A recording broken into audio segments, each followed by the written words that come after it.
Être la deuxième femme de l'histoire des Césars à obtenir ce prix en 49 ans, c'est pas rien. Ça donne de l'espoir pour la suite. Statistiquement, c'était pas gagné.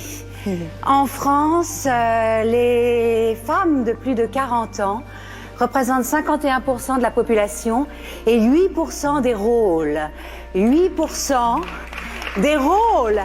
Maintenant, on est comme ça, tout nu. Voilà. On nous donne pas la parole, mais on va la prendre. Plus jeune, plus belle, plus parfaite. Les gens veulent toujours de la nouveauté. Et à 50 ans, ça s'arrête. On est majoritaires, les femmes, dans ce pays par rapport aux hommes. Et à l'intérieur de cette majorité, les femmes de plus de 50 ans sont elles-mêmes la majorité de ces femmes. Ça veut dire qu'on est une majorité réelle du pays qui est traitée dans les fictions, dans les images, comme une minorité invisible. Au-delà de ça, c'est pas qu'on est invisible, c'est qu'on est invisibilisé. Passé 50 ans, le salaire des hommes augmentait de 12%, quand celui des femmes baissait de 7%. Vous passez 50 ans, vous êtes un homme, vous êtes classé voiture de luxe, et vous êtes une femme, la casse. Toutes, à un moment donné, on avait pensé que c'était de notre faute. Alors bon, peut-être on avait mal cultivé nos réseaux, qu'on n'avait pas fait ce qu'il fallait quand il fallait, que notre jeu, s'était dégradé. Mais en écoutant les autres, on s'est rendu compte qu'on était toutes passées par les mêmes expériences. Derrière tout ça, il y avait quelque chose de systémique, sexisme et agisme. Comment voulez-vous avoir envie de vieillir quand vous êtes une femme dans ce pays et que vous vous rendez compte que plus vous avancez, plus vous disparaissez? Je m'appelle Catherine Pifaretti, je suis comédienne. J'appartiens à une association qui s'appelle Actrices et Acteurs de France Associés. Et au sein de cette association, nous travaillons en commission autour de sujets sur lesquels nous souhaitons faire évoluer les pratiques dans nos métiers. Parmi les commissions de l'AFA, il y en a une qui s'appelle la commission du tunnel de la comédienne de 50 ans, dont je dirige aujourd'hui les travaux et qui travaille à faire bouger les curseurs des représentations des femmes de plus de 50 ans dans les fictions et de lever les stéréotypes sexistes liés à l'âge des femmes dans les fictions.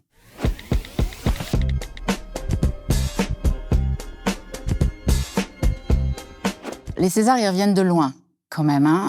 Il y a eu la sortie d'Adèle Haenel, mémorable, qui a commencé à faire bouger les choses, où tout d'un coup, on s'est dit qu'il fallait un petit peu revisiter l'Académie. Le César de la meilleure réalisation a été attribué à Roman Polanski. L'actrice Adèle Haenel a notamment quitté la salle, suivie par toute l'équipe du portrait de la jeune fille en feu. Coup de tonnerre donc. Rappelons que Roman Polanski, accusé de nombreux viols, était absent comme tout le reste de l'équipe de son film de cette cérémonie. Vive la pédophilie! Bravo la pédophilie! Bravo! Il y a quand même du boulot qui a été fait. L'Académie, elle est à peu près paritaire aujourd'hui. L'année suivante, moi, il y a un truc qui m'avait marqué, c'était l'intervention de Corinne Massiero. Je ne sais pas si vous vous en souvenez. Elle remettait le César du meilleur costume et décor, je crois. Et elle est arrivée avec le costume de peau d'âne. Et en dessous, elle était à poil. Et elle a commencé à se déshabiller et elle s'est mise nue. Qui veut la peau de Roger l'intermittent? Voilà. Parce que maintenant, on est comme ça, tout nu. Voilà. Et elle a interpellé le ministère de la Culture en disant que c'était à peu près l'état dans lequel étaient les intermittents du spectacle aujourd'hui. Voilà, on nous donne pas la parole, mais on va la prendre. Et pour la prendre, tous les moyens sont bons. Et ça a fait un tollé sur les réseaux. Mais pas ce qu'elle disait, pas ce qu'elle cherchait à faire comprendre, mais le fait qu'à son âge, donc une femme de plus de 50 ans, une comédienne de plus de 50 ans, elle s'était mise nue. Donc on lui a demandé d'aller se rhabiller, on lui a dit que c'était dégueulasse, on lui a dit qu'à son âge on ne devait pas se permettre de faire ça. Il y a même des députés qui ont été jusqu'à vouloir porter plainte pour exhibition sexuelle, ce qui est quand même un truc dingue.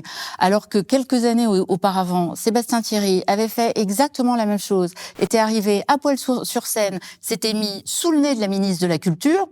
Tout le monde a applaudi, a trouvé ça formidable. Madame la ministre,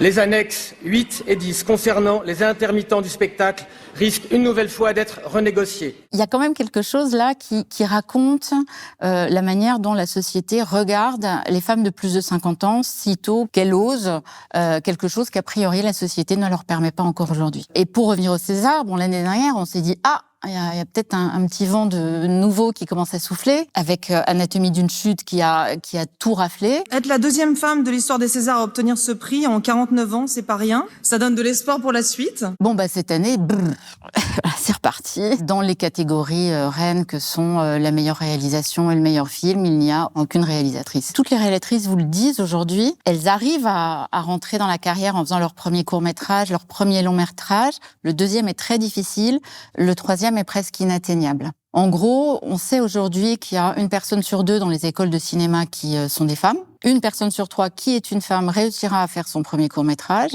Que 1 sur 4 est une femme qui réussira à faire son premier et son second long-métrage, mais que seulement 1 personne sur 6 est une femme qui arrivera à aller au-delà du second long-métrage. Pour nous, c'est un problème parce que plus il y aura de réalisatrices, plus il y aura une diversité de regards, une diversité des récits. Il est clair qu'en tant que comédienne, on se rend compte que quand un film est écrit par une femme et dirigé par une femme, il y a des stéréotypes qu'on voit moins dans les rôles féminins et que les rôles sont quand même généralement plus intéressants, plus pensés, plus construits, moins anecdotiques. Les Césars se sont un petit peu remis en question et ils ont maintenant pratiquement une parité dans les votants.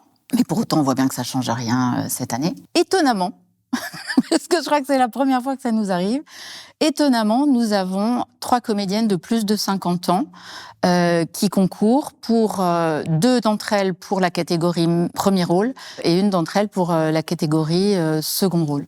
Alors ça, c'est assez inhabituel. Et nous avons aussi comme invitée d'honneur cette année Julia Roberts, qui est une comédienne de plus de 50 ans.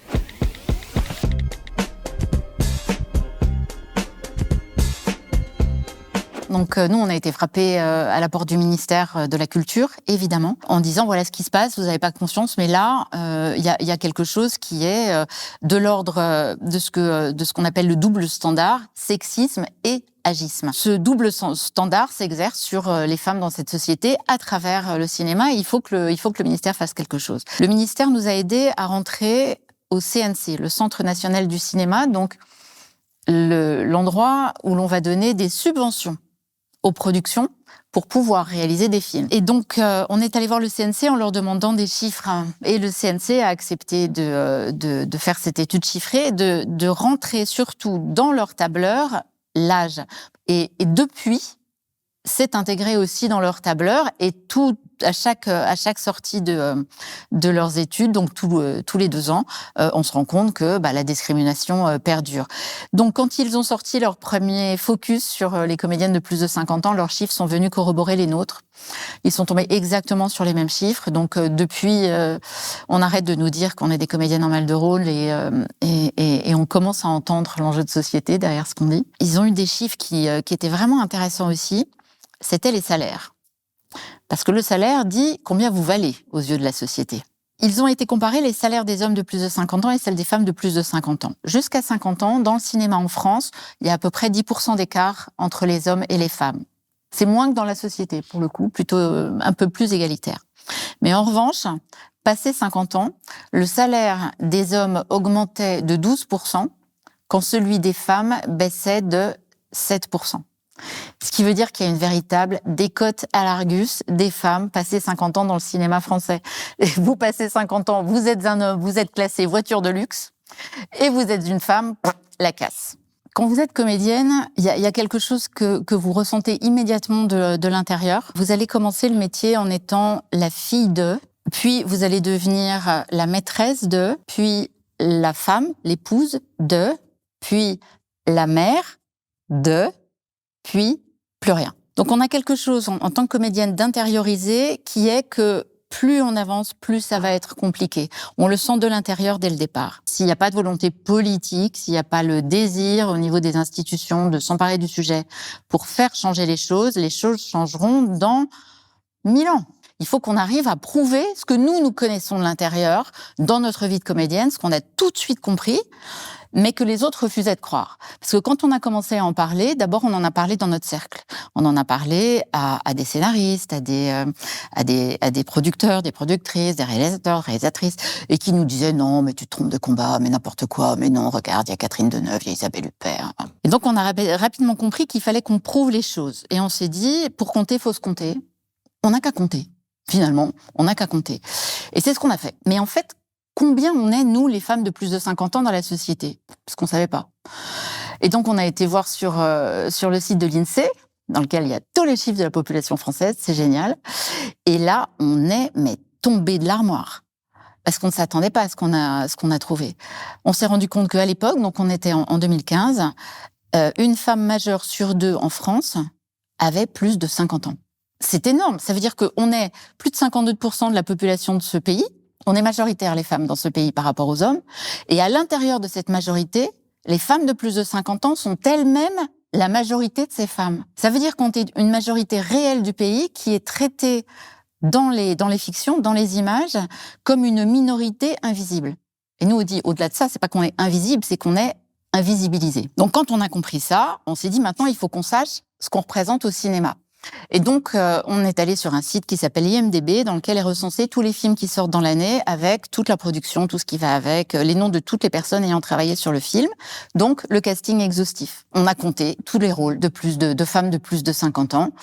Cette année-là, en 2015, sur l'ensemble des rôles donnés, les femmes de plus de 50 ans représentaient 8% des rôles. Donc, majorité de la société non représentée dans les fictions. Alors, on n'a pas cessé de compter. Depuis, on continue de compter à peu près tous les 2 ans. On est en train de compter le cinéma 2025. Là, on démarre avec les films de janvier. Et en 2023, les chiffres qu'on a sortis, pour les femmes de plus de 50 ans, c'était 9% des rôles, quand les hommes de plus de 50 ans obtiennent plus du double, 19% des rôles. Ce qui est dingue, parce que dans les fictions, la part qui est donnée aux hommes de plus de 50 ans, elle est à peu près équivalente à celle qu'ils représentent dans la société. Dans la société française, aujourd'hui, 1 personne sur 4 est un homme de plus de 50 ans. Et dans les fictions en 2023, dans les films de cinéma français de 2023, les rôles attribués aux hommes de plus de 50 ans, c'était 1 rôle sur 5. 1 personne sur 4, 1 rôle sur 5.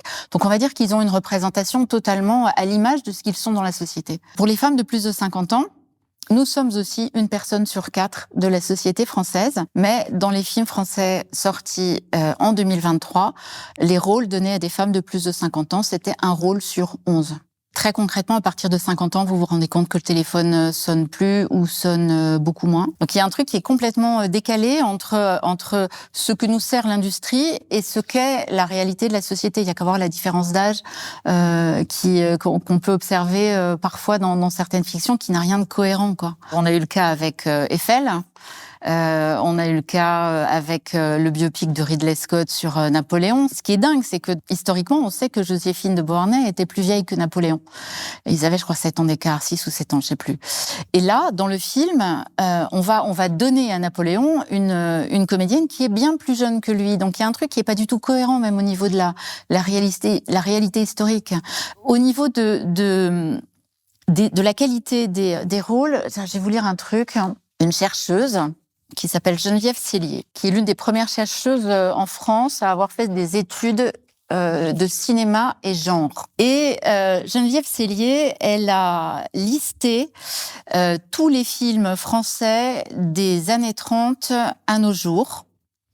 Et elle a été rechercher les premiers rôles de plus de 50 ans, hommes et femmes mélangés. Donc c'était tous les films du box-office. Donc il y avait 30 ans de cinéma français. Donc, ce qui a nourri nos imaginaires. Et sur l'ensemble de ces films, il y avait 32 hommes qui se partageaient 60 rôles et 12 femmes qui se partageaient 19 rôles. Alors, je vais vous lire les intitulés des rôles. On parle bien d'hommes de plus de 50 ans et de femmes de plus de 50 ans. Cadre, père, retraité, paysan, gangster, surveillant, officier de police, commerçant, grand chambellan, calife, chirurgien, homme d'affaires, collectionneur, soldat, chef des armées, patron de boîte de nuit, constructeur de bateaux, patron de restaurant, moine, médecin, journaliste, entrepreneur de confection, agent immobilier, professeur de collège, acteur. Les rôles donnés à des femmes de plus de 50 ans sur l'ensemble de ces films étaient les suivants: mère de famille, femme au foyer, épouse, sœur, domestique, grand-mère, maîtresse, reine, professeur de collège. Point. C'est ça l'inconscient collectif, c'est comme ça qu'on le nourrit. On a été biberonnés au cinéma de l'après-guerre avec des actrices qui avaient en moyenne 15-20 ans de moins que les acteurs principaux. On a été biberonnés à tout le cinéma hollywoodien de l'après-guerre. Pareil. Tout ça a construit notre inconscient collectif et comme nous manquons de représentation, nous continuons à faire perdurer des représentations d'un autre âge. Il y a une double violence qui est faite aux femmes. Parce que c'est pas seulement un problème de femmes de plus de 50 ans, c'est un problème qui va impacter toutes les femmes, et en particulier les femmes jeunes. Parce que si vous n'avez pas dans les représentations des rôles modèles de femmes de plus de 50 ans, dans lesquels les jeunes femmes peuvent se projeter, auxquels elles peuvent s'identifier pour s'imaginer dans l'avenir, comment voulez-vous avoir envie de vieillir quand vous êtes une femme dans ce pays et que vous vous rendez compte que plus vous avancez, plus vous disparaissez? C'est extrêmement violent. C'est ce qu'on appelle les deux faces de la même médaille.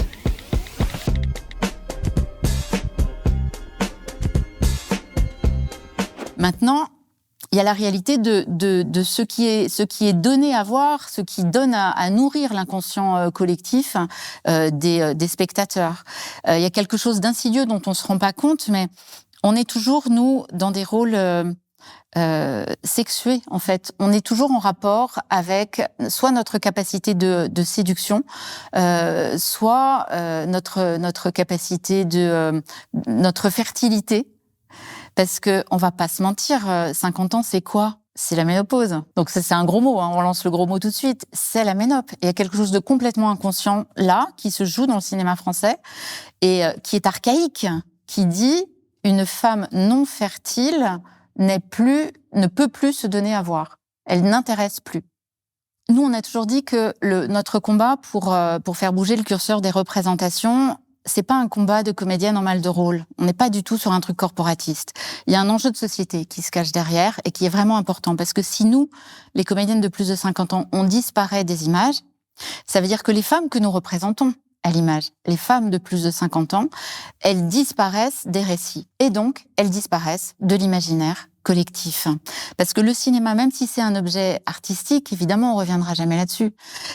Mais malgré lui, il échappe pas au fait qu'il est porteur de normes, qu'il est vecteur de valeurs et qu'il transmet une vision du monde qui permet de construire l'inconscient collectif de toutes les personnes qui vont, dans une même société, être soumis à ces images. Ça veut dire que l'inconscient collectif autour des femmes de plus de 50 ans, aujourd'hui en France, au cinéma, il se construit autour d'un vide. Et le cinéma continue à reproduire des stéréotypes sexistes d'un autre âge. Et le cinéma, non seulement lui, mais toute la société entière. Quand on parle à des femmes de la société civile aujourd'hui, elles nous expliquent qu'à 50 ans, elles se heurtent à ce que on a communément l'habitude d'appeler aujourd'hui le plafond de verre.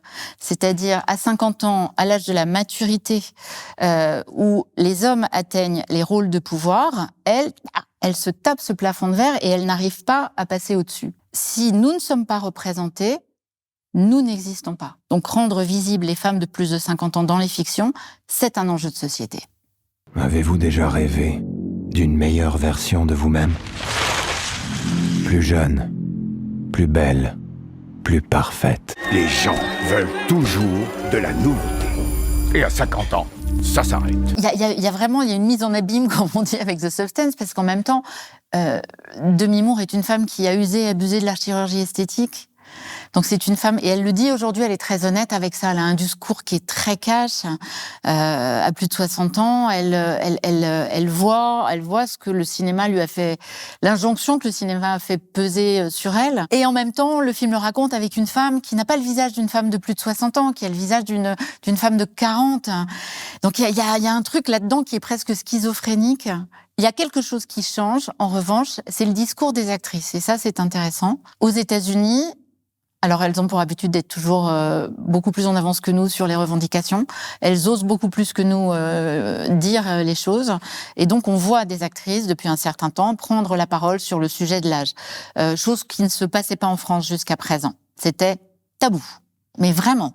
C'était le dernier tabou, on n'en parlait pas. Nous, on a édité un manifeste. Si vous le souhaitez, je vous enjoins à aller signer. Il est sur la plateforme change.org. On a plus de 15 000 signatures aujourd'hui. Manifeste qu'on a proposé aux professionnels, à toutes les corporations de nos métiers, tous les syndicats, toutes les associations de scénaristes, de réalisateurs, de réalisatrices, de producteurs, productrices, pratiquement toutes ont signé notre manifeste, qui était déjà un grand pas en avant, c'est-à-dire qu'ils ont tous reconnu qu'il y avait un problème et qu'il y avait peut-être quelques solutions qu'on pouvait apporter. La seule corporation à ne pas l'avoir signé, ce sont les diffuseurs. Moi, je dis ça, je dis rien. Depuis que nous existons, on a brisé l'omerta. Parce qu'on a la chance que les journalistes nous ont beaucoup suivis, ils ont compris l'enjeu de société, nous ont beaucoup relayé, ont beaucoup relayé nos chiffres, nos études. Et donc, il y a eu un effet de billard à 3 bandes, quoi. On n'avait pas pu parler au cinéma de l'intérieur, donc on s'est adressé au grand public et aux journalistes, qui, par un effet de bande, est revenu au cinéma de l'intérieur. Et là, il m'a dit, ah oui, ok, peut-être il y a quelque chose. En France, on commence, et c'est ça frémit, hein. C'est vraiment depuis l'année dernière où nous commençons à entendre des actrices bankable, donc des premiers rôles, parler de l'âge. En disant qu'elles espèrent que le cinéma français leur permettra de vieillir à l'image. Ça, c'est très nouveau.